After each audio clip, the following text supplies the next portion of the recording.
Madam, ఇంకొక ఆయన మనల్ని అడుగుతూ ఉన్నారు సమస్యకు పరిష్కారం అని. తన భార్య విభేదాలు వచ్చి బయటకు వెళ్ళిపోయి ప్రస్తుతానికి పుట్టింట్లో ఉంటూ నా మీద 3 లక్షలు ఎక్కువ కట్నం అడుగుతున్నాడని కేసు పెట్టింది. అలాగే 498A విత్ లుకౌట్ సర్క్యులర్ కూడా వేసింది. నేను గల్ఫ్ దేశాలకు వెళ్ళాలనుకుంటున్నాను, కానీ ఈ కేసు వల్ల వెళ్ళలేకపోయాను, నేనేం చేయాలి ఇప్పుడు అని అడుగుతున్నారు ఆయన. గల్ఫ్ దేశానికి వెళ్ళాల్సి వచ్చినప్పుడు వాళ్ళు పెట్టే సెక్షన్స్కి మీరు ఏదైతే వీసా ప్రాసెస్లో ఇబ్బంది అవుతుంది అనేది మీకు చాలా మ్యాండేటరీ అవుతుందండి.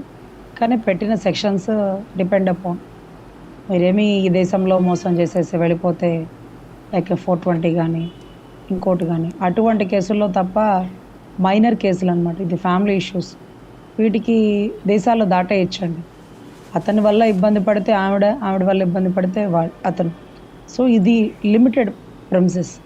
నా దగ్గర ఒక 10 లక్షలు తీసుకుని వెళ్ళిపోయాడు, మాకు ఉద్యోగాలు ఇప్పిస్తామంటూ వెళ్ళిపోయాడు, నా మీద పర్సనల్గా దాడి చేశాడు, అటెంప్ట్ మర్డర్ సెక్షన్, ఇద్దరు మర్డర్ సెక్షన్, ఇవి బలమైన సెక్షన్స్.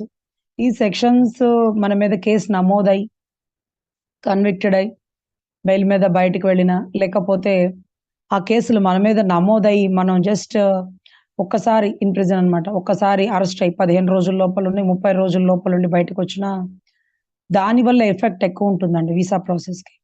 అదర్వైజ్ ఇవంతా మైనర్ కేసెస్, వీటి మీద ఎటువంటి ఇబ్బంది ఉండదు. మీరు వెరిఫికేషన్కి వెళ్ళినప్పుడు కూడా పక్కింటోళ్ళు ఎదురింటోళ్ళు పెట్టిన కేసులేనండి, ఎప్పుడు నాకు శిక్ష అయితే పడలేదు, ఇవన్నీ తప్పుడు కేసులు, అక్విటల్ అయిపోతాం అంటే నిర్దోషిగా బయటకు వచ్చేస్తాం, ఇదేమో పెద్ద ఇబ్బంది ఉండదు అనేది అడుగుతారు. దాంట్లో కొంత మీ తప్పు ఉన్నా లేకుండా ఒక్కొక్కసారి ఇన్ ప్రిజన్ అవుతుందండి, అంటే కంపల్సరీ అరెస్ట్. అటువంటి వాటికి సచ్ లాంగ్ వెరిఫికేషన్ అనమాట. అందుకే మనం ఎన్ఓసి అంటారు, నో అబ్జెక్షన్ సర్టిఫికేట్. అసలు పాస్పోర్ట్ తీసుకోవడానికి కానీ పాస్పోర్ట్ రెన్యూలకు కానీ అది ఎందుకు కంపల్సరీ అడుగుతారు అంటే, మీదేమన్నా కేసులు ఉన్నాయా, ఆ కేసుల ప్రాసెస్ పెండింగ్ ఎలా ఉంది, అవి మైనర్ కేసులా మేజర్ కేసులా, లేకపోతే రాష్ట్రానికి విపత్తు సంభవించేటటువంటి కేసులా దేశానికి విపత్తు కేసులా, ఇవన్నీ డిఫరెంట్ ఆఫ్ మోడల్ అండి.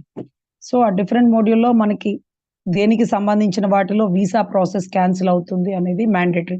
అది మీరు మైండ్లో పెట్టుకోవాలి. అంతేగాని చిన్న చిన్న కేసులకి నేను దుబాయ్ వెళ్ళలేకపోతాను, కువైట్కి వెళ్ళలేకపోతాను, ఇవన్నీ మనం ఏం భయపడాల్సిన పని లేదు. మీరు కన్సర్న్డ్ పోలీస్ అధికారులు ఎన్ఓసి తీసుకునేటప్పుడు అడుగుతారు, ఇవేం పెద్ద ఇబ్బంది ఉండదండి, ఇవన్నీ చిన్న చిన్నవని వాళ్ళే చెప్తారు. సో మీరు దాంట్లో కంగారు పడాల్సిన పని లేదు. మీరు ఏమేమి సెక్షన్లు వేసారో అవన్నీ ఒకసారి చెక్ చేసుకోండి. దీనివల్ల కువైట్ వెళ్ళకపోవడానికి ఏమీ లేదు. మీరు ఈ కేసులు జరుగుతున్నప్పుడు కూడా కోర్టు దాటి మీరు పక్క దేశానికి వెళ్ళొచ్చు. ఆన్ ది స్పాట్లో వాయిదాలప్పుడు కోర్టుకి అటెండ్ అవుతానని చెప్పుకోవచ్చు. కోర్టుకి అటెండ్ అయినప్పుడు మీరు ఏదైతే ఆబ్సెంట్ పిటిషన్ వేసుకోవచ్చు. చాలా సైమల్టేనియస్గా ఆబ్సెంట్ పిటిషన్సే జరుగుతున్నాయి. అంటే మీరు ఒక 2-3 ఇయర్స్ కువైట్లో ఉన్నారనుకోండి, ఒక 2 ఏళ్ళు 3 ఏళ్ళు ఆబ్సెంట్ పిటిషన్ రన్ అవుతుంటుంది, జడ్జి గారు అరెస్ట్ వారెంట్ ఇష్యూ చేస్తారు. అంటే 3 వాయిదాల తర్వాత వారెంట్ ఇష్యూ అవుతున్నప్పుడు మరి మీరు 30 వాయిదాలకు కూడా అటెండ్ కానప్పుడు మీకు వారెంట్ ఉంటుంది. సో దానివల్ల మీరు కూడా భయపడాల్సిన పని లేదు. మీరు ఎప్పుడైతే ఇండియా రావాలనుకుంటారో అప్పుడు యాంటిసిపేటరీ బెయిల్ ఒకటి తెచ్చుకొని మీరు ఆన్ ది స్పాట్లో కోర్టుకి అటెండ్ అవ్వచ్చు కూడా. అంత మాత్రాన మిమ్మల్ని దిగేయడానికి ఎయిర్పోర్ట్లో అరెస్ట్ చేస్తారనేది కూడా లేదు. రాలేకపోయాను కొన్ని కారణాల వల్ల, ఇప్పుడు ఇండియాకు వస్తున్నాను, కోర్టుకి అటెండ్ అవుతాను అంటూ మనం యాంటిసిపేటరీ బెయిల్ తెచ్చుకొని కన్సర్న్ ఏదైతే పాస్పోర్ట్ అథారిటీ అధికారులకి చూపించేస్తే సరిపోతుంది. సో వీటికి సంబంధించి అంతవరకు క్లియర్ చేసేసుకోవచ్చండి, భయపడాల్సిన పని అయితే లేదు. Okay, thank you madam.